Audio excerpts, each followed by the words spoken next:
আলেমের সঙ্গে হবে। আমরা চাই না কোনো অসভ্য বর্বরদের থেকে ওলামায়ে কেরামদের লাঞ্ছনা কোনো ইমানদার আলেম সহ্য করতে পারে না, ঠিক কিনা জোরে কর। অযোগ্য ব্যক্তিকে মাহফিলের সভাপতি বানানো এটাও কিয়ামতের আলামত। যার যোগ্যতা নাই কোরআন হাদিস সম্পর্কে, ন্যূনতম সূরা ফাতিহা পর্যন্ত স্পষ্ট করে পড়তে পারে না, মঞ্চে আসলে আসসালামু আলাইকুম বিসমিল্লাহির রহমানির রহিম বলে না, তাকে কেমনে দ্বীনের কোরআনের সভাপতি বানান আপনি? লজ্জা থাকা উচিত আমাদের। যার কারণে আজকে আমাদের বাংলাদেশে ওলামায়ে কেরামরা এদের কারণে লাঞ্ছিত হয়।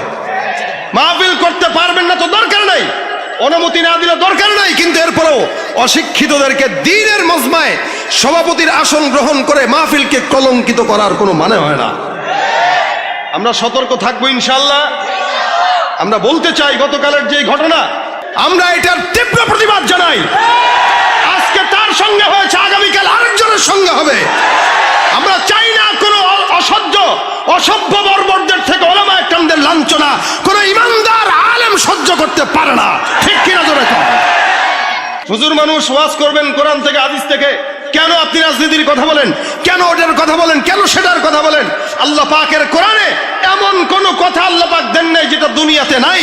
অর্থাৎ দুনিয়ার শুরু থেকে কিয়ামত পর্যন্ত প্রত্যেকটা জিনিসের কথা আল্লাহ পাক তার কোরআনে দিয়েছেন, ঠিক কিনা জোরে। কেউ যদি অস্বীকার করে সে শিক্ষিত শয়তান, কেউ অস্বীকার করলে কি দুর্নীতির ওই আখড়ায় বসে জাহির করে জ্ঞান, কলম দিয়ে কামায় টাকা ধরে সাধুর ভান। ওরা শিক্ষিত শয়তান, ওরা শিক্ষিত শয়তান, ওরা শিক্ষিত শয়তান, ওরা শিক্ষিত শয়তান, ঠিক কিনা? ওরা হলো দেশের লাগি মহামারীর মতন, ফাইলে কলম ঠেকাইয়া চালায় শুধু নির্যাতন।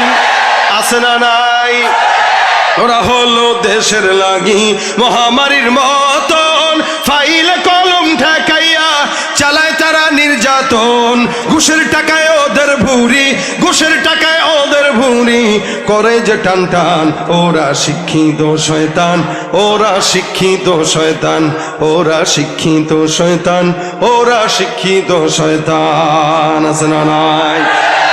পীরগিরি আর মাজার পূজা চলছে দেশটা জুড়িয়া, শিরকি আর ভণ্ডামিতে দেশটা গেছে ভরিয়া।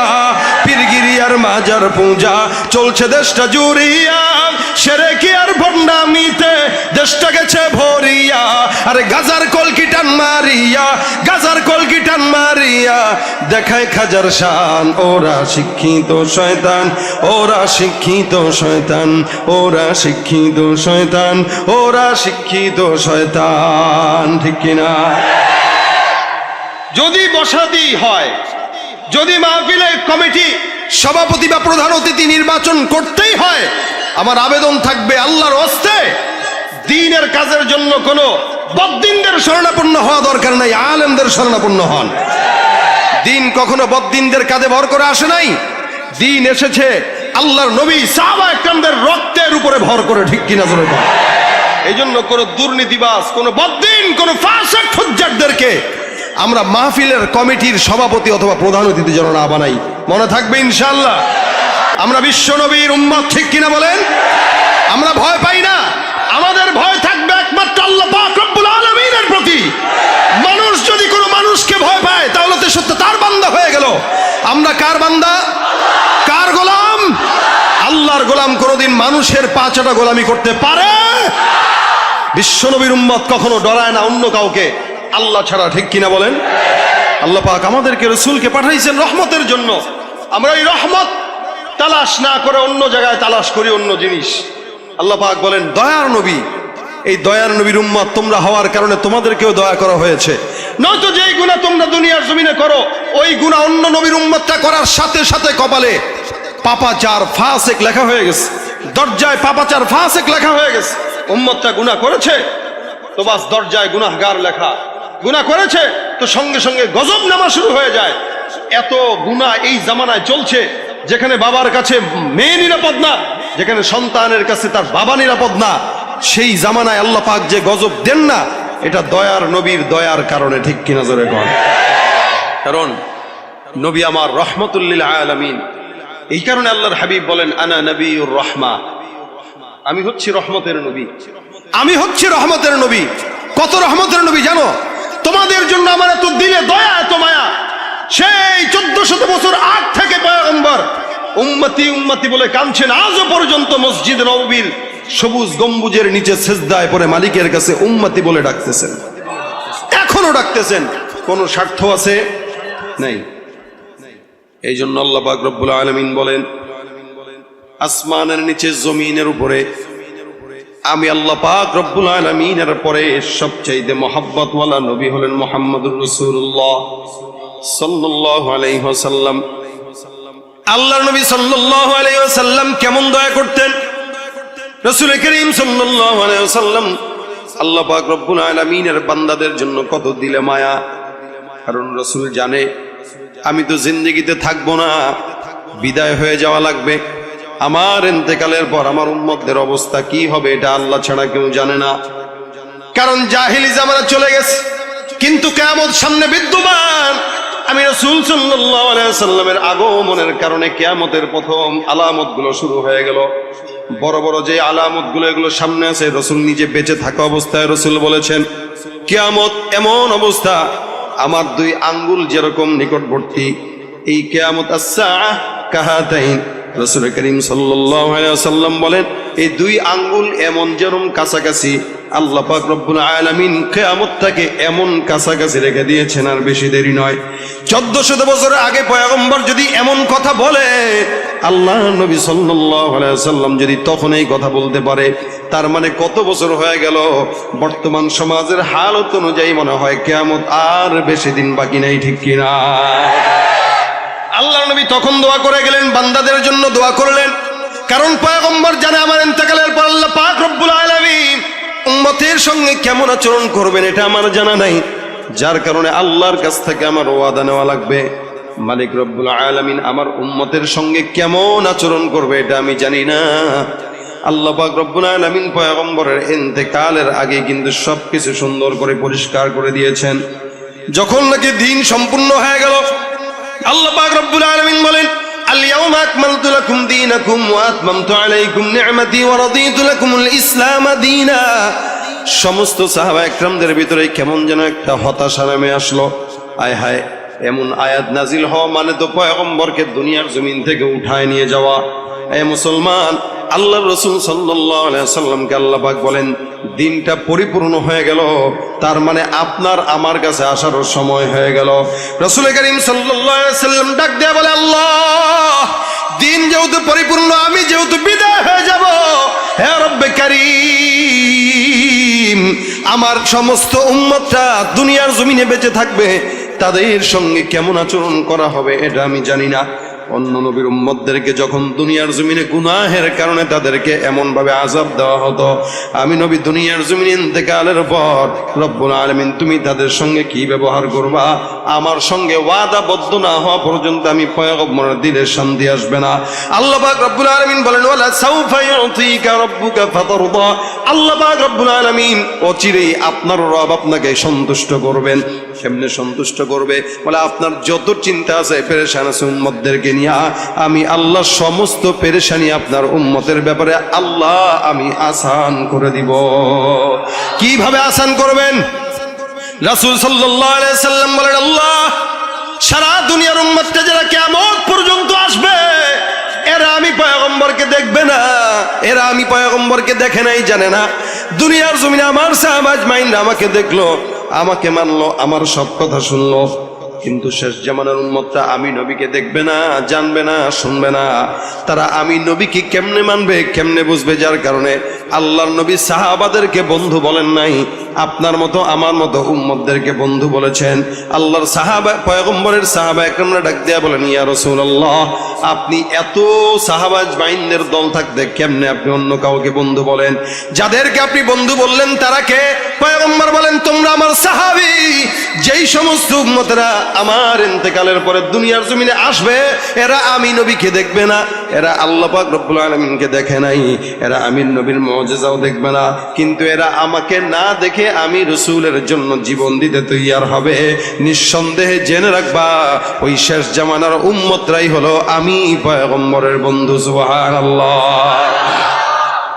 এই জন্য আল্লাহ পাক রব্বুল আলামিন পয়গম্বরের বন্ধুদেরকে মুমিন বলে ডেকেছেন। অন্যান্য কিতাবের ভিতরে অন্যান্য নবীদের উম্মতদেরকে আল্লাহ মিসকিন বলেন। মুহাম্মদুর রাসূলুল্লাহ সাল্লাল্লাহু আলাইহি ওয়াসাল্লামকে আল্লাহ পাক রব্বুল আলামিন কোরআনের ভিতরে অন্য কোন শব্দ দিয়ে ডাকেন নাই। আল্লাহ বলেন ইয়া আইয়ুহাল্লাযীনা আমানু, অর্থাৎ হে মুমিনের দল, রব্বুল আলামিন আপনার মতো আমার মতো নালায়েক নাখান্দা বান্দাদেরকে নাম দিয়েছেন মুমিন। কি জোরে বলেন মুমিন। তার মানে একজন মুমিন যে হবে সে নামাজ পড়বে, একজন মুমিন যে হবে সে যাকাত আদায় করবে, একজন মুমিন যে হবে সে রাসূলের সুন্নাত মানবে, একজন মুমিন যে হবে সে হক কথা টাকার বান্ডিল দেখার পরেও বলে যাবে, একজন মুমিন যে হবে সে কারোকে ধোঁকা দিতে পারবে না, একজন মুমিন যে হবে কারো জায়গা নষ্ট করতে পারবে না। যার মানে আল্লাহ পাক রব্বুল আলামিন এই মুমিন শব্দটা আপনাকে আমাকে বলেছেন যারা বর্তমানে নিজেদেরকে মুমিন দাবি করে কিন্তু ঈমান নাই, যারা বর্তমানে নিজেদেরকে মুসলমান দাবি করে নামাজ নাই, রোজা নাই, হজ নাই, যাকাত নাই, ঈমান নাই, আখলাক নাই, যতই দাবি করুক দাবির নাম মুসলমান না, এটা হলো ভণ্ডামি। ঠিক কিনা?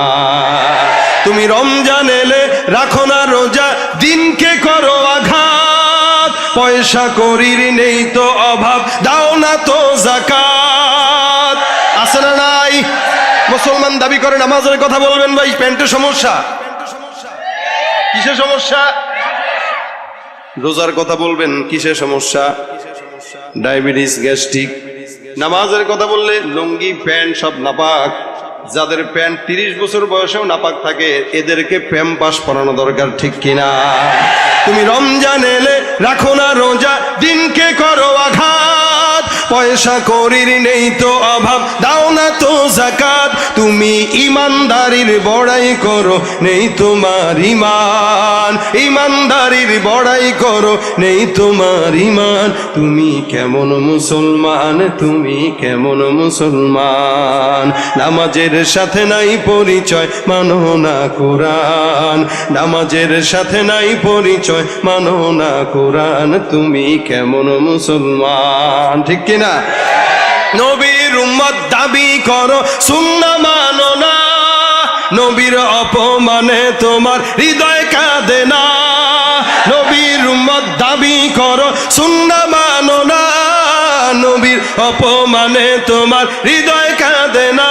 তুমি বিজাতীয় সংস্কৃতিতে সপেছ পরাণ, বিজাতীয় সংস্কৃতিতে সপেছ পরাণ। তুমি কেমন মুসলমান, তুমি কেমন মুসলমান? আছে না নাই? রাগ করেন কেউ? এখানে দেখেন, এখানে যদি আপনারা চেক করেন দেখতে পাবেন কিছু কিছু আছে যাদের প্যান্টের সমস্যা থাকে নামাজের কথা বললে। আবার কারো এমনিও প্যান্টের সমস্যা, কোন জায়গায় বলে চতুর জায়গায় ছিঁড়া। আছে না নাই? আল্লাহ বলে আমি নাম দিলাম মুমিন, আর এরা কাম করে সব মুনাফিকের। কত সম্মান আল্লাহ পাক আমাদেরকে দিয়েছেন, যেখানে মালিক আমাদের নাম রাখছেন মুমিন।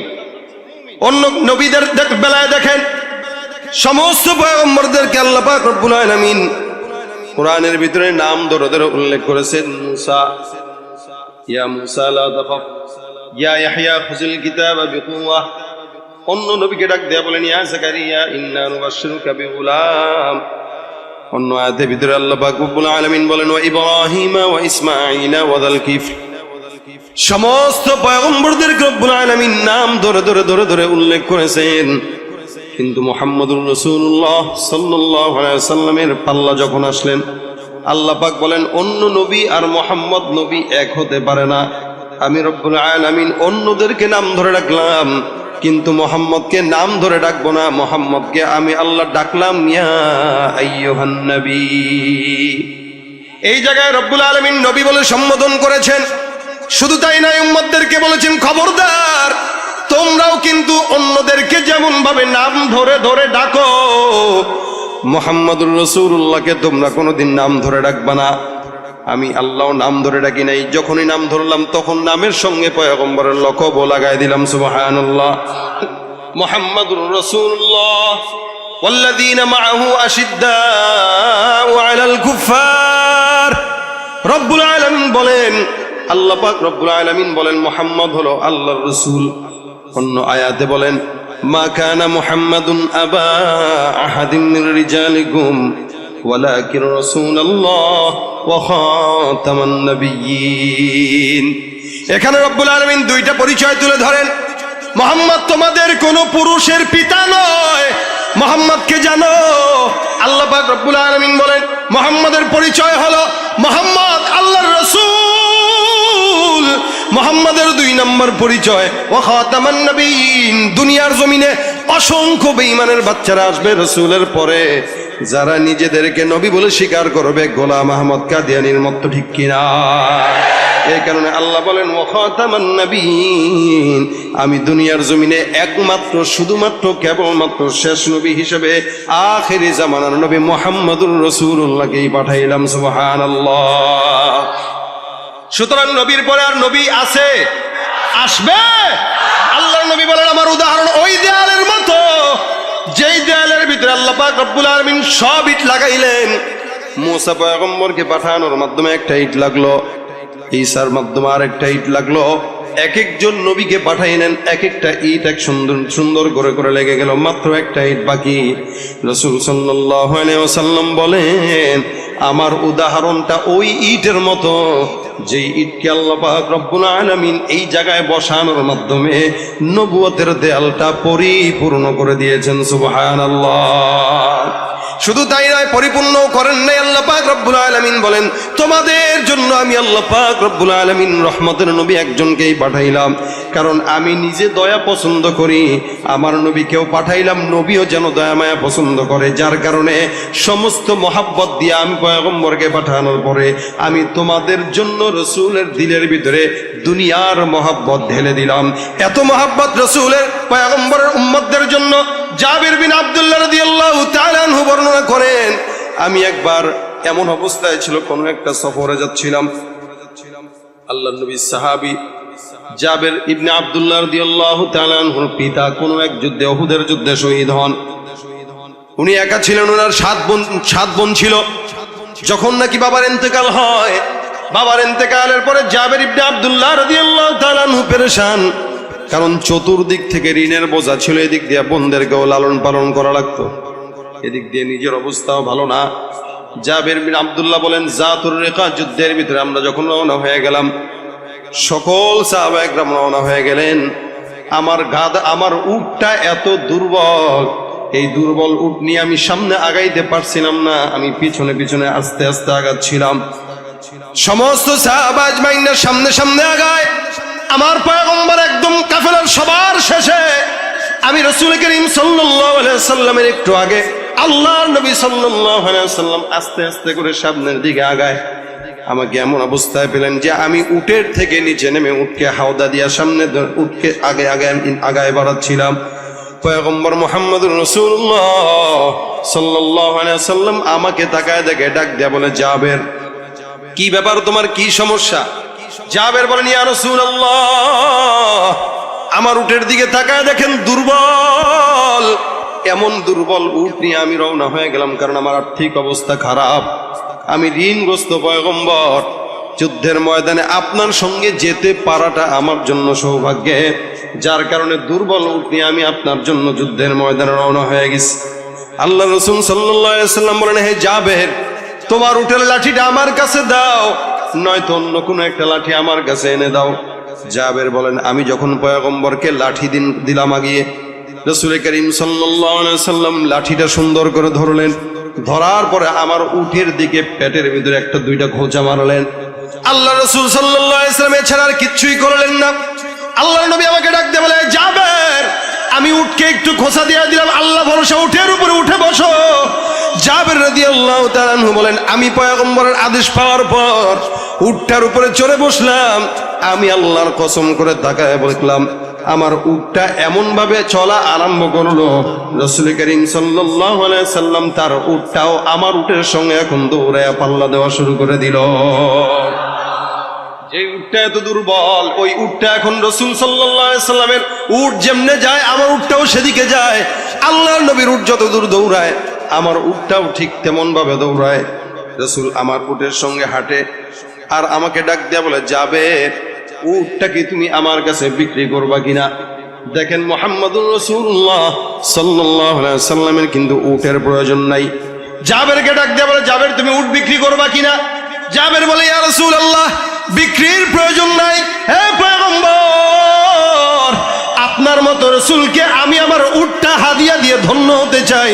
আল্লাহ নবী সাল্লাল্লাহু আলাইহি ওয়াসাল্লাম বলেন, না না, তোমার হাদিয়া দেওয়া দরকার নাই, তোমার কাছে আমি কিনবো, তুমি ব্যবসায়িক আলোচনা করো। দেখেন এটা আমার রাসূলের সুন্নাত।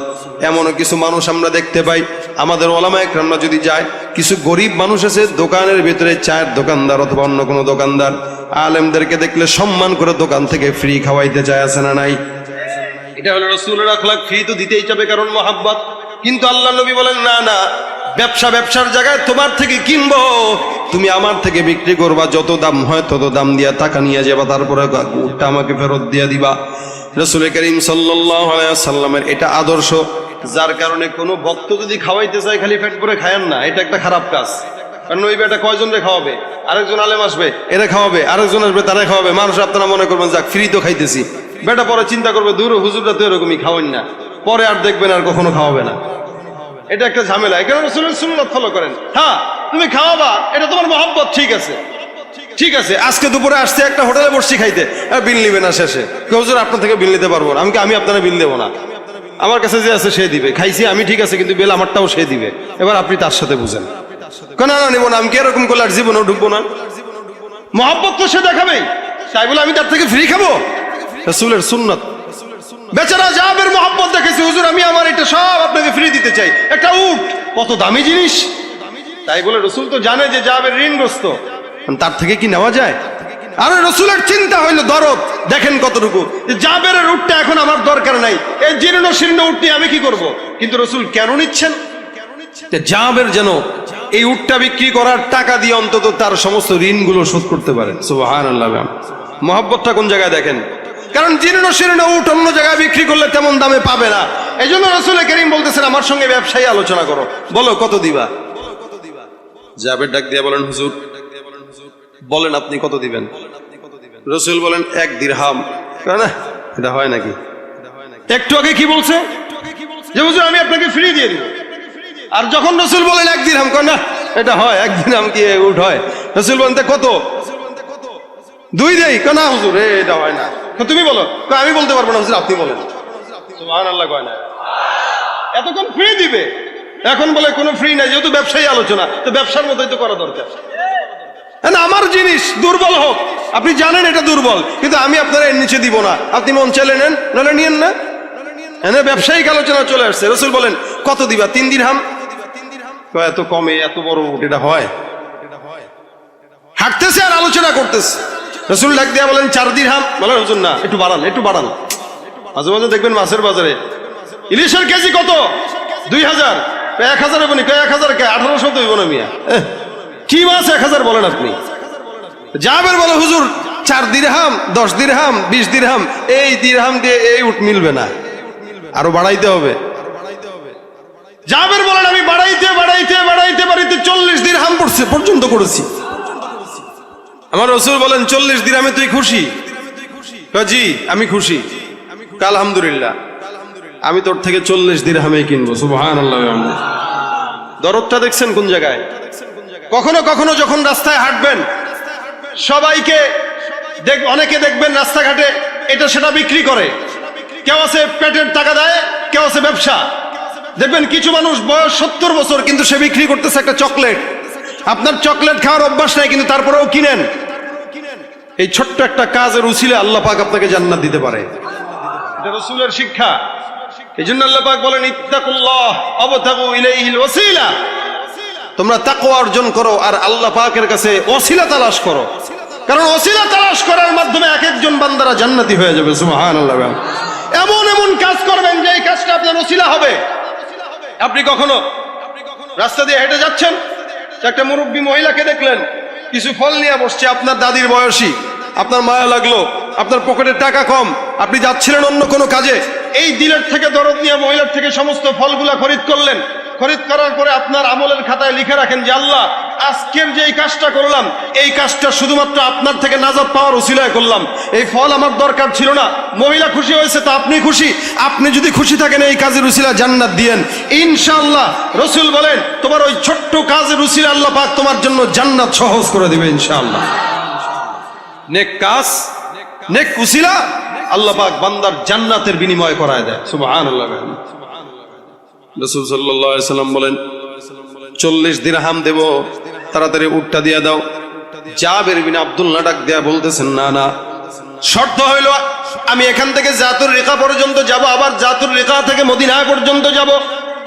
গাড়িটা এখন চালায় চালায় যাচ্ছি, আপনি যদি পয়গম্বর উটটা নিয়ে নেন আমি কোন জায়গায় চড়বো? শর্ত হইল আপনার কাছে বিক্রি করব, তবে এটা এখন নয়, মদিনায় যাওয়ার পরে তারপরে বিক্রি করব। দেখেন অবস্থা। রাসূল ডাক দিয়া বলেন ঠিক আছে যাও, জাতুর রিকায় যাব, সেখান থেকে মদিনায় যাব, তারপরে উটের মালিক আমি হব, তুমি টাকার মালিক হয়ে যাবা। জাবের ডাক দিয়া বলতেছেন আমি মদিনায় যখন গেলাম রাসূল সাল্লাল্লাহু আলাইহি সাল্লামের কাছে আমি আমার উট দেওয়ার জন্য গেলাম। আল্লাহর নবী সাল্লাল্লাহু আলাইহি সাল্লাম বলেন হে বেলাল তাড়াতাড়ি সুন্দর করে উটটা নিয়ে নাও, 40 দিরহাম দাও, বরং তার চার একটু বাড়ায় দিও পারলে। সুবহানাল্লাহ কয় না? জাবের রাদিয়াল্লাহু তাআলা বলেন রাসূল আমাকে টাকা দিলেন, আমি রাসূলকে উট দিলাম। আল্লাহর নবী সাল্লাল্লাহু আলাইহি সাল্লাম বলেন হে জাবের তুমি কি মনে করছো আমি উটটা কেন তোমার থেকে কিনলাম তুমি কি জানো? তোমার সঙ্গে আমি দামাদামি করলাম কেন তুমি জানো? জাবেরকে রাসূল ডাক দিয়ে বলেন জাবের আমার তো উটের দরকার নাই, আমার তো অন্য কোনো কিছুর প্রয়োজন নাই, আমি তোমার থেকে উটটা খরিদ করলাম এই নিয়তে যে তুমি এই সমস্ত অর্থ সম্পদ দিয়া তুমি তোমার সকল হাজত পূরণ করে নিবা। সুবহানাল্লাহ। এটাই হলো আমার পয়গম্বরের মহব্বত প্রেম। এই জন্য আল্লাহর নবী বলেন আনা নবিয়ুর রাহমাহ, আমি হলাম রহমতের নবী। আল্লাহ পাক রব্বুল আলামিন যখন জিবরাইল আজরাইলকে পাঠিয়ে দিলেন যাও, জিবরাইল একটু আল্লাহর নবীর কাছে যায় ডাক দিয়া বলেন নবী আমার আমি আল্লাহ পাক রব্বুল আলামিনের কাছে আসার জন্য তৈয়ার কিনা? পয়গম্বর সাল্লাল্লাহু আলাইহি সাল্লাম ডাক দিয়া বলেন হ্যাঁ, দুনিয়ার জমিনে থাকার জন্য আমার কোনো আগ্রহ নাই, আমি মালিকের কাছে যাওয়ার জন্য তৈয়ার। কিন্তু আমার মালিকের কাছে বলো আমি দুনিয়ার থেকে যাওয়ার পর আমার যেই গুনাহগার উম্মতরা আছে এই গুনাহগারদের উম্মতদের অবস্থা কি হবে? আল্লাহ পাক রব্বুল আলামিন জিবরাইলকে পাঠিয়ে দেয়া বলেন জিবরাইল যাও, লা আতরুকু উম্মাতাকা ফারদা, আপনি পয়গম্বর দুনিয়ার জমিন থেকে যাওয়ার পর আমি আপনার সমস্ত উম্মতদের জান্নাতে যাওয়ার জিম্মাদারি আমার কুদরতে হাতের ভিতরে নিয়ে নিব। রাসূল করিম সাল্লাল্লাহু আলাইহি ওয়াসাল্লাম এত দয়ালু যার কারণে ইন্তেকালের আগে উম্মতের ফিকির করে। আল্লাহ পাক রব্বুল আলামিন বলেন এই নবীকে যদি পাওয়ার পরেও তোমরা জান্নাতে না যেতে পারো তাহলে কপাল বড় খারাপ। যার কারণে আল্লাহ বলেন লাকাদ কানা লাকুম ফি রাসূলিল্লাহি উসওয়াতুন হাসানাহ, রাসূলকে রহমতের নবী বানায় দিলাম। এই রহমতের নবী সকল আদর্শ তোমাদের জন্য আমি জরুর করে দিলাম। যারা মানবে তারা কামিয়াব, যারা মানবে না তারা নাকামিয়াব। সুতরাং পয়গম্বরকে উম্মত যদি দাবি করেন, পয়গম্বরের উম্মত যদি নিজেকে দাবি করেন, তাহলে রাসূল করিম সাল্লাল্লাহু আলাইহি ওয়াসাল্লাম বলেন লা ইউমিনু আহাদুকুম হাত্তা ইয়াকুনা হাওয়াহু তাবাআন লিমা জিতু বি, আমি যেই জিনিসগুলো নিয়ে আসলাম দুনিয়ার জমিনে এই সকল জিনিস না মানা পর্যন্ত কখনো কোনো বান্দা মুমিন হতে পারবে না। অর্থাৎ রাসূল যেমনে হাঁটলেন এমনি উম্মতরা হাঁটবে, রাসূল যেমনে খাইলেন এমনি উম্মতরা খাবে, রাসূল যেমনে নামাজ পড়লেন সেমনি উম্মতরা নামাজ পড়বে, রাসূল যেভাবে মুআমালা করলেন উম্মতরাও মুআমালা করবে, রাসূল যেভাবে মুআশারা করলেন উম্মতরা মুআশারা তেমন ভাবে করবে। অর্থাৎ রাসূলের সমস্ত কাজ যতক্ষণ পর্যন্ত বান্দা ফলো করবে না ততক্ষণ কোনো বান্দা মুমিন হতে পারবে না, ঠিক কিনা? এই কারণে দুনিয়ার কোনো নেতাকে মানবো না নবীকে মানবো, দুনিয়ার কোন মানুষ আমাদের আইডল হতে পারে না, ঠিক কিনা জোরে কন? আজকে আমরা সমাজে দেখতে পাই যেই সমস্ত লোকেরা দুনিয়ার বাংলাদেশে নগ্নতা আর সমস্ত প্রকার নোংরামি ছড়ায়, আজকে আমরা তাদেরকে আইডল মনে করি, যুবকরা তাদেরকে আইডল মনে করে, যারা জায়গায় জায়গায় মেয়েদের পেটের ভিতরে বাচ্চা দিয়ে বেড়ায়। আর আমরা আমাদের দেশের সাংবাদিকরা তাদেরকে দায়িত্ব নিয়ে তাদের বাবা খুঁজে দেয়। আবার এই সমস্ত লোকদেরকে আমরা আইডল মনে করি। অর্থাৎ আইডল মনে করা দরকার ছিল একমাত্র বিশ্বনবী মুহাম্মদুর রাসূলুল্লাহ সাল্লাল্লাহু আলাইহি সাল্লামকে। যে বিশ্বনবীকে আইডল মনে করবে সে দুনিয়াতেও বাদশা আখিরাতেও বাদশা, ঠিক কিনা? এজন্য বিশ্বনবী আমাদের প্রাণের পুরুষ, রাসূল সাল্লাল্লাহু আলাইহি সাল্লামের আখলাক আমাদের জন্য অনুসরণীয়, অনুকরণীয়। রসুলের আখলাক ফলো করবেন তা আল্লাহ পাক রসুলের সঙ্গে দিবে। এই জন্য হাদিস শরীফে রসুল বলেন, কার সঙ্গে মহাব্বত রাখো একটু হিসাব করে রাখো। যদি বেনামাজির সঙ্গে রাখো তো বেনামাজির সঙ্গে, নামাজির সঙ্গে রাখো তো নামাজির সঙ্গে। এই জন্যই ভাইরা আমার, আমরা সবাই এখানে অনেক ভাইয়েরা অনেক দল করি, কিন্তু আমাদের দিন শেষে এক আল্লাহর নামেই ঘুমাইতে হয়, এক নবীকেই নবী মানতে হয়। যেহেতু নবী আমাদের একজন, কোনো দরকার নাই দুনিয়ার কোন নেতার পিছনে বইরা বিশ্ব নবী মোহাম্মদ রাসূলুল্লাহকে দূরে ঠেলা দেওয়ার। বরং নেতা যদি আমার নবীকে মানে তো আমিও আমার নেতাকে মানতে রাজি আছি, কোনো সমস্যা নাই। আমাদের দেশে আজকাল এই শিক্ষিত গণ্ডমূর্খগুলা, এই শিক্ষিত নামের গণ্ডমূর্খগুলা কিছুদিন পর পর এক একজন এক এক দিক থেকে আমাদের ইসলাম আর রাসূল করিম সাল্লাল্লাহু আলাইহি ওয়াসাল্লামের আখলাকের উপরে দু চারটা কথা বলতেও দ্বিধা করে না।